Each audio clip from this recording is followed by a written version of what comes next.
ನಾನು ಮಾತಾಡೋಷ್ಟು ದೊಡ್ಡದು, ನಾನು ಎಲ್ಲ ದೊಡ್ಡವ್ರ ಮುಂದೆ ತುಂಬ ಚಿಕ್ಕ ಹುಡುಗ ನಾನು. ತಾರಮ್ಮ ಬೇರೆ ಕೂತಿದ್ದಾರೆ, ತುಂಬ ಚಿಕ್ಕ ಹುಡುಗ ನಾನು ಬಿಗ್ ಬಾಸಿಗೆ ಬಂದಾಗ ನನಗೊಂದು ಬುದ್ಧಿ ಮಾತು ಹೇಳ್ಕೊಟ್ಟಿದ್ರು. ನಮ್ಮ ತಂದೆ ಜೊತೆ ಒಂದು ಜರ್ನಿ ಇದೆ. ತಮೇಶ್ ಅಣ್ಣ ಬಂದ್ಬಿಟ್ಟು ನಮ್ಮ ಏರಿಯಾ, ನಾವು ಪಕ್ಕದ ರೋಡಲ್ಲಿ ಇರೋದು. ಆಮೇಲೆ ನಿರಂಜನ್ ಅಣ್ಣ ನನಗೆ ರೀಸೆಂಟಾಗಿ ಒಂದು ಫೋನಲ್ಲಿ ಸಾಥ್ ಕೊಟ್ಟು ಗೆಲ್ಸಿದವರು, ಇವರೆಲ್ಲ ಸಪೋರ್ಟ್ ಮಾಡಿ ತುಂಬ ಖುಷಿ ಇದೆ. ಎಲ್ಲ ಬ್ಯಾಟರ್ ಬ್ರಷ್ ಇದ್ರು ಎಲ್ರಿಗೂ ನನ್ನ ನಮಸ್ಕಾರ. ಅಣ್ಣ ಬಂದು ಜೊತೆ ನಿಂತ್ಕೊಬೇಕು ರಕ್ಷಕ್ ಅಂತ ಹೇಳಿದ್ರು. ಅಣ್ಣ ಇದು ನಮ್ಮ ಮನೆ ಕೆಲಸ ಆಯ್ತಂಗೆ, ಈ ವರ್ಷ ನಾವು ಗೆಲ್ಲೇಬೇಕು, ಇಲ್ಲೊಂದು ಬಾವುಟ ಆರಲೇಬೇಕು ನಮ್ಮದು ಅಂತ ಒಂದು ಮಾತು ಹೇಳಿದ್ವಿ. ಖಂಡಿತವಾಗ್ಲೂ ಆರುತ್ತೆ, 100% ಆರುತ್ತೆ.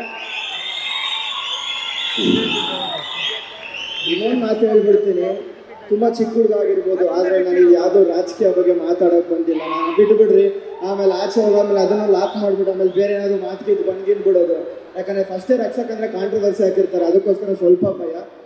ಆದರೂ ಒಂದು ಹಸಿವು ಇರುತ್ತೆ. ಯಾಕೆ ಅಂತ ಹೇಳಿದ್ರೆ ನಮ್ಮ ತಂದೆ ಆಗಿರ್ಬೋದು, ನಮ್ಮ ಅಜ್ಜಿ ಆಗಿರ್ಬೋದು, ಅದೇ BJPನಲ್ಲಿ ಕಾರ್ಪೊರೇಟರ್ ಆದವರು, ಅಪ್ಪನ ಒಂದು ಸ್ಥಾನ ಕೊಟ್ಟಿದ್ರು, ಒಂದು ಒಳ್ಳೆ ಪ್ರೀತಿ ಕೊಟ್ಟಿದ್ರು BJPನಲ್ಲಿ.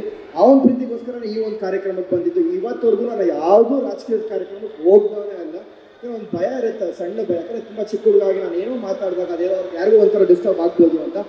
ಆದರೆ ಇಲ್ಲಿಗೆ ಬಂದಿದ್ದೀವಿ ಅಂತ ಹೇಳಿದ್ರೆ ಆ BJP ಮೇಲೆ ಒಂದು ಪ್ರೀತಿ, ನಮ್ಮ ತಂದೆ ತೀರ್ಕೊಂಡಾಗ ಅವ್ರು ಕೊಟ್ಟಿದ್ದಂಥ ಒಂದು ಗೌರವ ನಮಗೆ. ಅದಕ್ಕೋಸ್ಕರ ನಾವೊಂದು ಈ ಕಾರ್ಯಕ್ರಮಕ್ಕೆ ಬರೋಕ್ಕೆ ಒಂದು ಸಾಧ್ಯ ಆಯಿತು. ಎಲ್ರಿಗೂ ಥ್ಯಾಂಕ್ ಯು ಸೋ ಮಚ್. ಎಲ್ರಿಗೂ ಒಳ್ಳೇದಾಗಲಿ. ಸೋತಿರ್ಬೋದು ಅಷ್ಟೇ, ಈ ಸಲ ಖಂಡಿತ ಗೆಲ್ತೀವಿ. 100% ಇಲ್ಲೊಂದು ಬಾವುಟ ಆರುತ್ತೆ ನಮ್ಮದು. ಸೋತಿರೋ ಕಡೆ ಅಷ್ಟು ಜಾಸ್ತಿ ಇರುತ್ತಂತೆ. ನಾನು ಇನ್ನೂ ಏನೋ ಮಾಡಬೇಕು. ಸೋಲ್ಸಿದ್ದಾರೆ ಅಂತ ಹೇಳಿದ್ರೆ ನೆಕ್ಸ್ಟ್ ಟೈಮ್ ಏನೋ ಒಂದು ದೊಡ್ಡದಿದೆ ಅಂತ ಅರ್ಥ. ಆ ದೊಡ್ಡಕ್ಕೆ ಈ ವರ್ಷ ಖಂಡಿತವಾಗ್ಲೂ ವೇಟ್ ಮಾಡಿದ್ದೀವಿ, ಜೊತೆಗೆ ನಿಂತ್ಕೊಂಡಿರ್ತೀವಿ. ಜೊತೆ ಅದು ನಮ್ಮ ಕೆಲಸ ಆಯ್ತಾಗೆ, ನಮ್ಮನೆ ಕೆಲಸ ಆಯ್ತಾಗೆ. ಇಲ್ಲಿ ಬಂದಿರೋ ಪ್ರತಿಯೊಬ್ಬರು, ಇವಾಗ ಡಾನ್ಸ್ ಆಗಿರ್ಬೋದು, ಏನು ಸ್ಕಿಟ್ಸ್ ನಡೆಯುತ್ತೋ ಪ್ರತಿಯೊಬ್ಬರಿಗೂ ಎಲ್ರಿಗೂ all the best. Thank you so much. ನಿಮ್ಮೆಲ್ಲರ ಪ್ರೀತಿ ಅಭಿಮಾನ ಇದೇ ರೀತಿ ಇರಲಿ. ನನ್ನ ತುಂಬ ಚಿಕ್ಕ ಹುಡುಗರಿಂದ ಈ ಗಂಟ ಕರ್ಕೊಂಡ್ಬಂದಿರೋ, ಒಂದು 5 ವರ್ಷ ಆಯಿತು ಇಂಡಸ್ಟ್ರಿ ಅನ್ನೋದು ಬಂದು. ಇಲ್ಲಿ ನೋವು ಆಗಿರ್ಬೋದು, ಖುಷಿ ಆಗಿರ್ಬೋದು, ಪ್ರತಿಯೊಂದು ನೋಡ್ಕೊಂಬಂದೆ. ನಾನು ಏನೇ ಮಾತಾಡಿದ್ರು ಅದನ್ನು ನಿಮ್ಮ ಹೊಟ್ಟೆಗೆ ಹಾಕ್ಕೊಂಡು ನಿಮ್ಮ ಮಗ ಅಂತ ಅನ್ಸ್ಕೊಂಡು ಶ್ರಮಿಸ್ಬಿಡಿ ನನ್ನ.